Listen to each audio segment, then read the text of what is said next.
Hello students, welcome to the ASM classes, and we have come to the next class of the physics, and we will discuss in the class the points Coulomb's law in the vector form.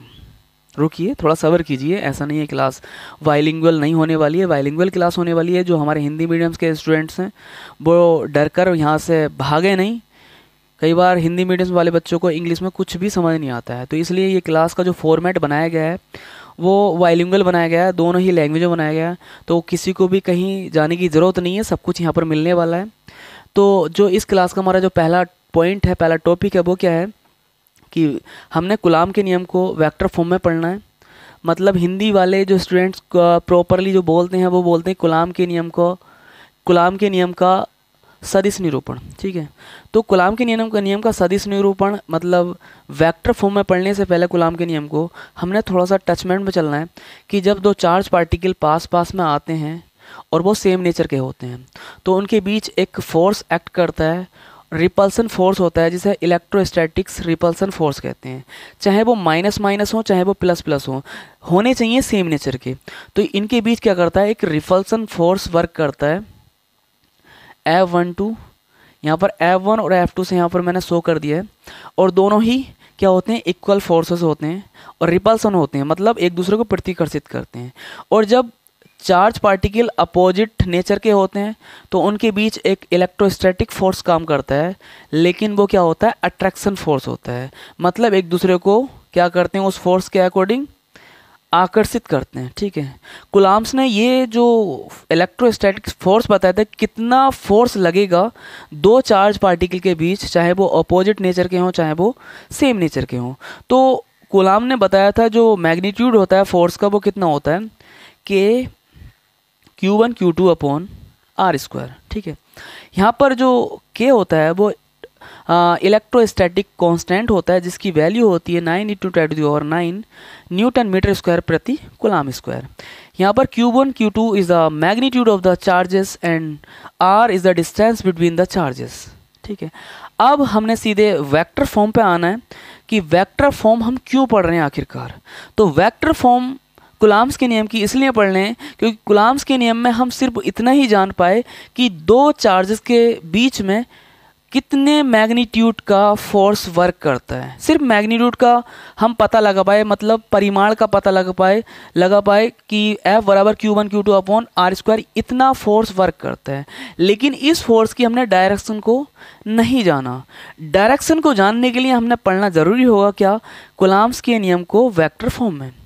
तो Coulomb's के नियम को vector form में पढ़ने के लिए हमने दो चार्ज पार्टिकल को कंसिडर करना पड़ेगा स्पेस में।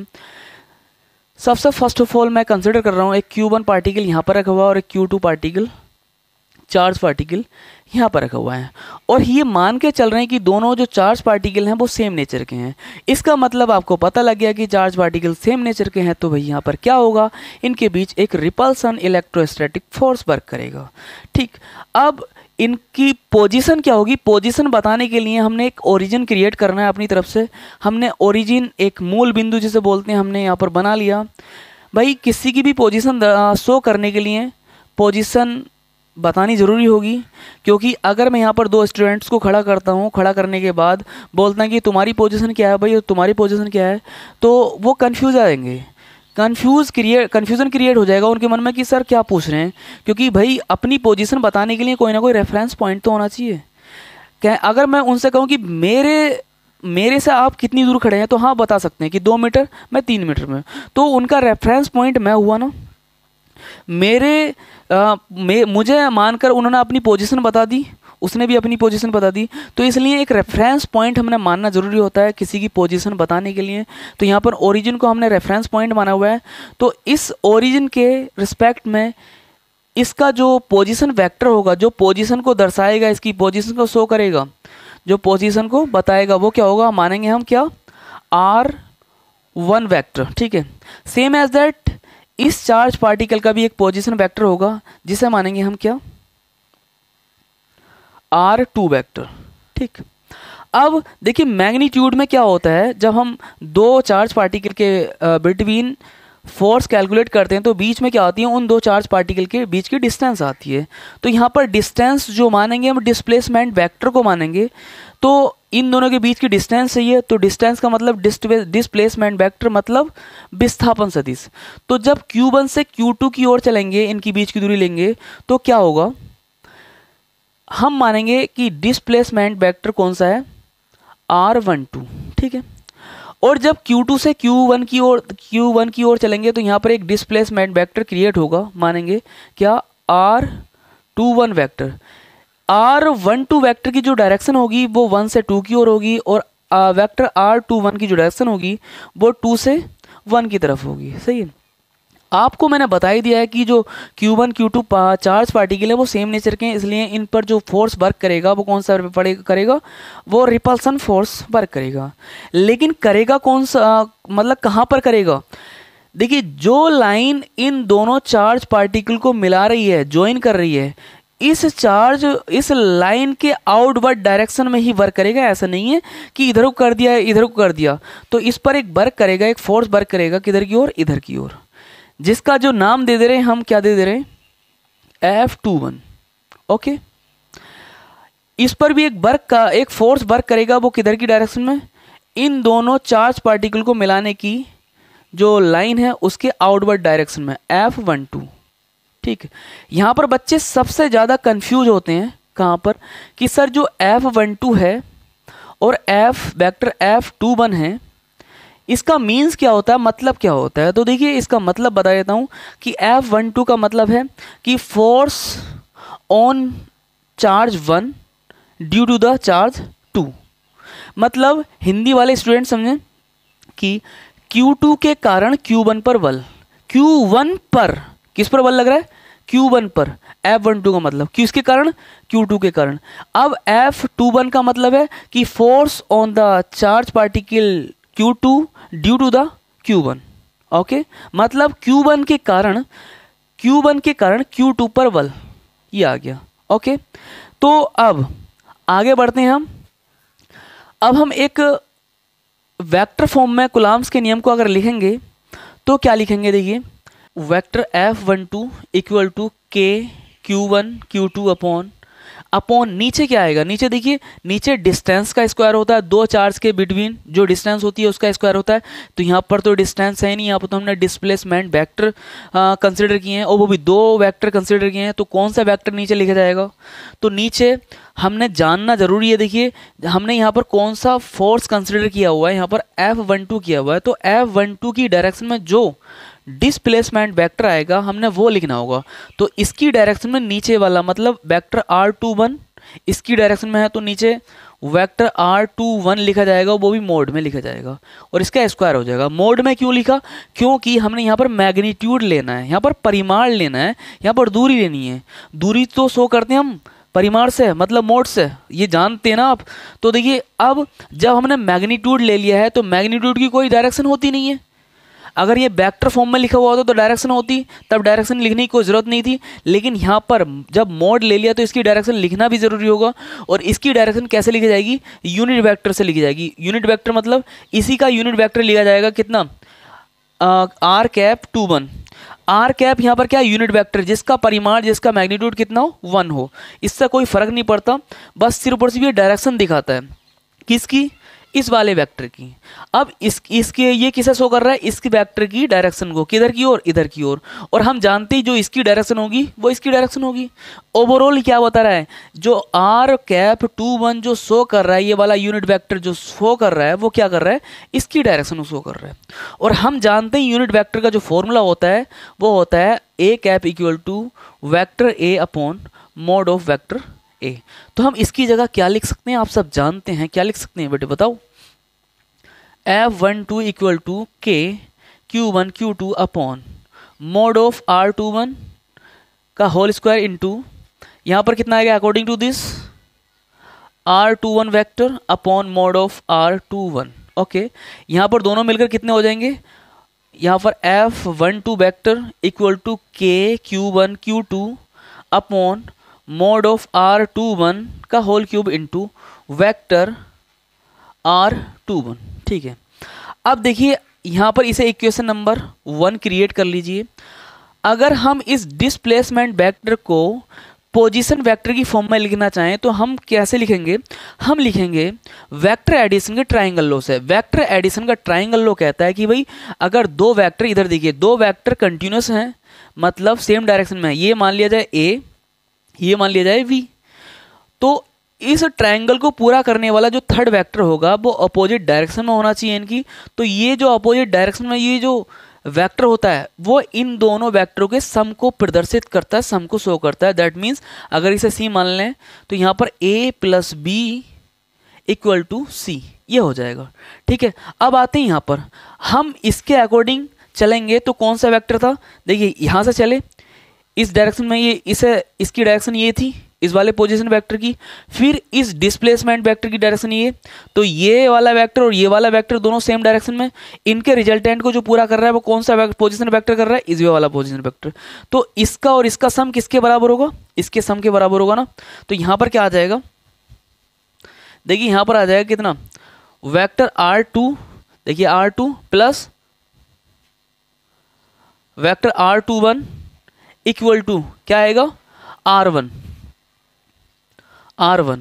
अब देखिए इसे उठा के इधर लेके चलेंगे तो माइनस में पहुंचेगा, कितना हो जाएगा, R21 vector equal to R1 vector minus R2 vector. तो हम वेक्टर R21 की जगह कितना रख सकते हैं, ये रख सकते हैं। देखिए कैसे, यहाँ पर रखेंगे तो क्या मिलेगा हमें, F12 इक्वल टू K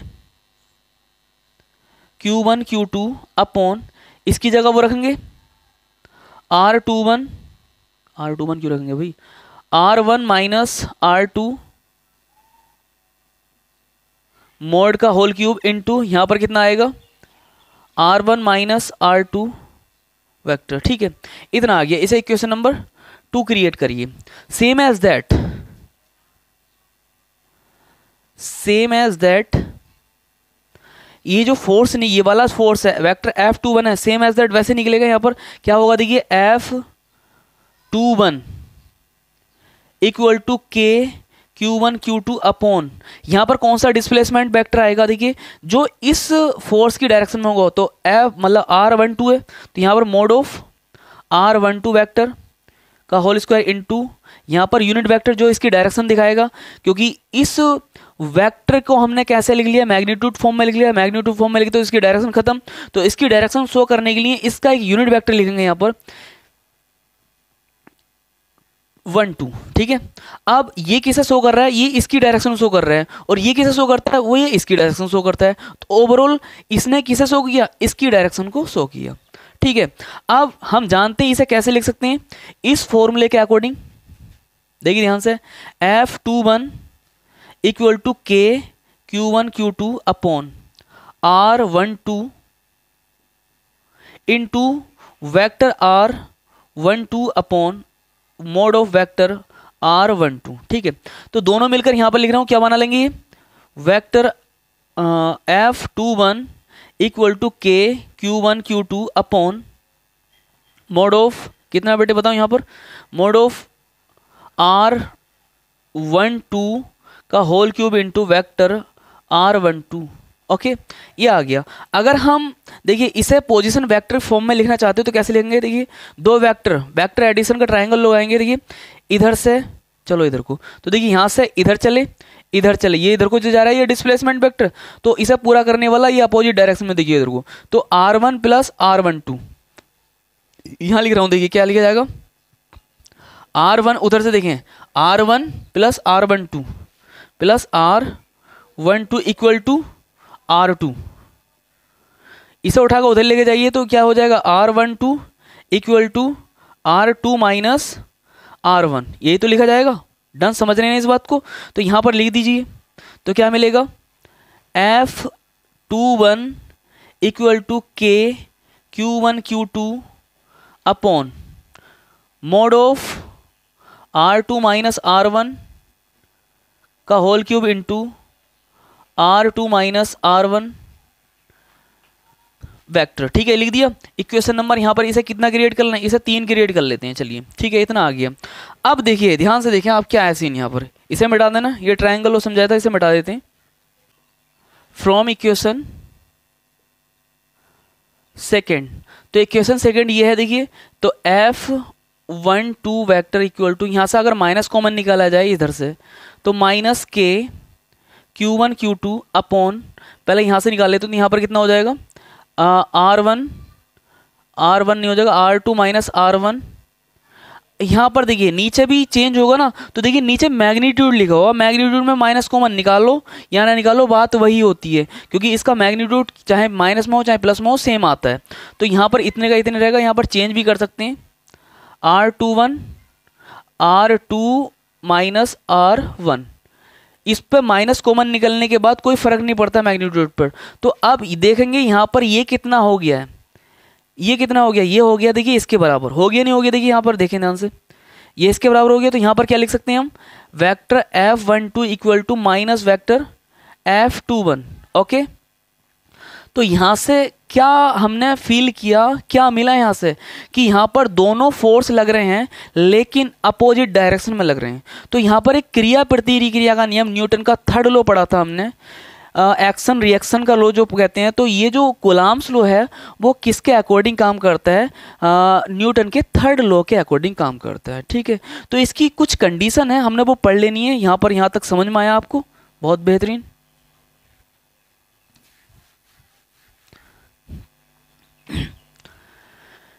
देखिए कंडीशन नंबर फर्स्ट, देखिए कंडीशन नंबर फर्स्ट क्या होगी हमारी, if Q1 and Q2 are same nature, same nature, जब दोनों सेम नेचर के होंगे तो प्रोडक्ट ऑफ Q1 Q2 मतलब ये प्लस का ये प्लस का, तो इनकी दोनों की गुणा करेंगे तो वही प्लस का आएगा, तो इसका मतलब ये जो क्वांटिटी होगी वो जीरो से बड़ी होगी। ठीक, तब क्या होगा, तब जो F12 की डायरेक्शन होगी, जो F12 की डायरेक्शन होगी, F12 की डायरेक्शन क्या होगी, F12 की डायरेक्शन होगी किसके अकॉर्डिंग होगी, F12 की डायरेक्शन वेक्टर R21 के अकॉर्डिंग होगी, और F21 की डायरेक्शन किसके अकॉर्डिंग होगी, वेक्टर R12 के अकॉर्डिंग होगी। देखिए इसकी डायरेक्शन R किसकी, F21 की डायरेक्शन, F21 की डायरेक्शन किसके अकॉर्डिंग होगी, R12 के अकॉर्डिंग। ठीक है, और अगर if Q1 and Q2 are opposite nature, then तो Q1 Q2 का जो प्रोडक्ट होगा, इनका जो प्रोडक्ट आएगा, एक माइनस का एक प्लस का, तो माइनस क्या आने वाला है, तो इसका मतलब जीरो से क्या होगा, छोटा होगा, क्योंकि -1 और -2 की गुणा करेंगे, -1 और +2 की गुणा करेंगे तो माइनस में आएगी डिजिट, और माइनस में संख्या जो होती है जीरो से छोटी होती है, तो ओवरऑल जो प्रोडक्ट होगा वो जीरो से छोटा होगा। तो इस कंडीशन में जो होगी वो डायरेक्शन F12 की जो डायरेक्शन होगी वो कितनी होगी, जो डायरेक्शन होगी इसकी वो R21 के अपोजिट होगी, direction opposite of vector R21। ठीक है, और इस कंडीशन में जो F21 की डायरेक्शन होगी वो opposite of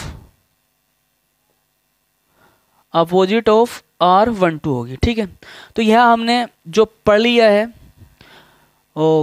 vector form of Coulomb's law हमने कंप्लीट कर लिया है। आई थिंक समझ में आया होगा। अगर समझ में आया है ये टॉपिक तो हमारे चैनल को सब्सक्राइब करिए, लाइक करिए, शेयर करिए। चलिए मिलते हैं छोटे से ब्रेक के बाद नेक्स्ट क्लास में।